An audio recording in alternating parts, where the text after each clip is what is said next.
I'm Corinne, and I'm the owner of Corinne Hewitt Quilt Patterns and Fabrics. I'm also an author. Well, I like to think it's unique. I like antiques. I have decorated with antiques and fabric and just anything to do with something old. I like fabric that is more traditional and not so modern. 10 years. This is our 10-year anniversary on May the 3rd. Our actual anniversary is May the 4th, but we're going to do it on the Friday before. No, I'm not originally from special areas. I'm originally from Saskatchewan.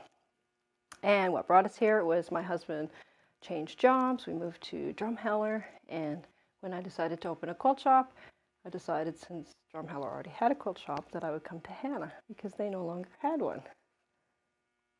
I love quilting. I love fabric. I wrote patterns already. I wanted to be able to sell them easier than just doing it from home. So I just thought owning a quilt shop and promoting patterns and just being creative would be the way to go. It's awesome. You get to, well, you don't get your own hours, but you get to be creative and do your own thing all the time and promote it and meet wonderful people. It's just awesome.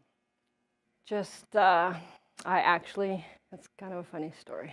I brought my dog here to get groomed at Pretty Puppy when Pretty Puppy was here. And I came into Hanna to get to put in the 2 hours it was going to take. And I saw Willow Creek and I stopped in for a latte. And actually they were in the building that I actually moved into later. And I kind of hemmed and hawed and said, you guys need a quilt shop, because I knew that they had a quilt shop before, but they didn't anymore. Anyways, and the lady that was working there said, yeah, we really miss our quilt shop. So I went back home 6 weeks later for another haircut. I come back and Willow Creek had just moved. Stopped by again for another latte, and I got to visiting with the lady again.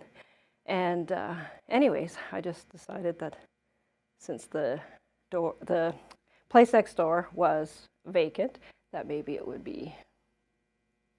could happen. So I inquired, kind of went from there, and I don't know, the rest is history. Oh, well, my home ec teacher, she taught us how to sew, and I sewed for many, many, many years before I decided to quilt, because once you can't sew for your kids anymore, you gotta sew something, so quilting was it. And so I give her a lot of credit for my sewing skills. I learned other crafts and whatever, but I don't know. I had a teacher that taught us how to type and taught us accounting at the same time. It was like the same kind of class or whatever.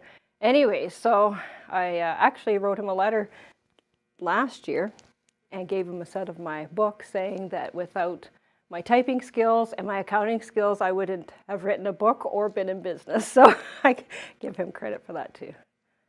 Well, quilting is kind of a hobby, an obsession, kind of an addiction, but not everybody in town has that addiction. So the one biggest issue is getting everybody to come and quilt and come and shop. It's not like going to the grocery store. Everybody has to eat. Everybody needs clothes at the clothing store, whereas quilting isn't a necessity. So you have to be creative, and that's a challenge and can be a little bit of an issue when you're trying to sell products. Not my first day open, which was really satisfying and amazing, and it was awesome. There was many people showed up that of course, because I didn't know anybody in town, so it turned out better than I had hoped. But the grand opening, I think we had it a month later, that was very satisfying. And when I wrote my book and had my first book launch, that was like awesome, amazing. I can't even describe that. Yeah. I don't know. I've always been creative. I have a drive, I was just telling my friend the other day that I get bored when I'm not creating something, and once I've created something, I want to create something better or different or something else, or I'm bored, and so that is my drive to do what I do. It hasn't really affected I don't really think in a big way. I mean, we all had to make changes. I opened the business when my youngest son was 13, which I was hoping was old enough that, you know, I didn't have to take care of things at home so much as I was. And anyways, but I mean, making meals, like my one daughter, she would make meals after school for us and stuff like that. But it really didn't change much. And they were very supportive and very helpful, and they still are. They actually live 8.5 hours away, most of them except for one daughter. And when I have a book launch, they'll all come and support and help out and do everything. So no, hasn't really changed, but it's been amazing. Need a little money.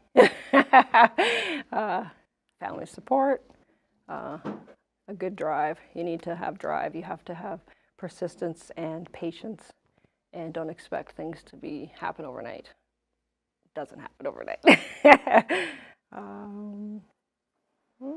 Make a budget.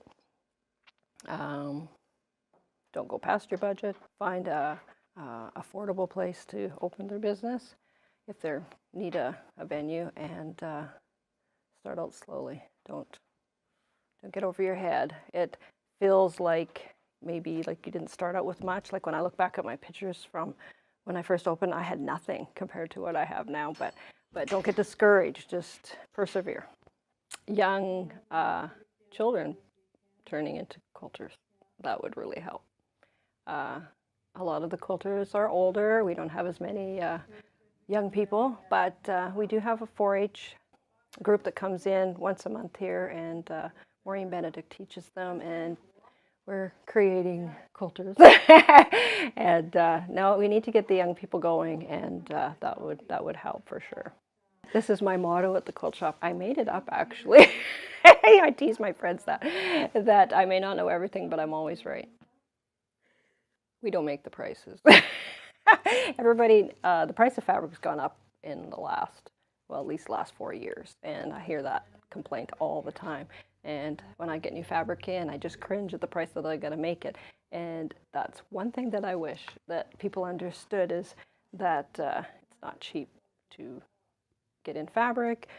Shipping is definitely not cheap because the weight of the fabric.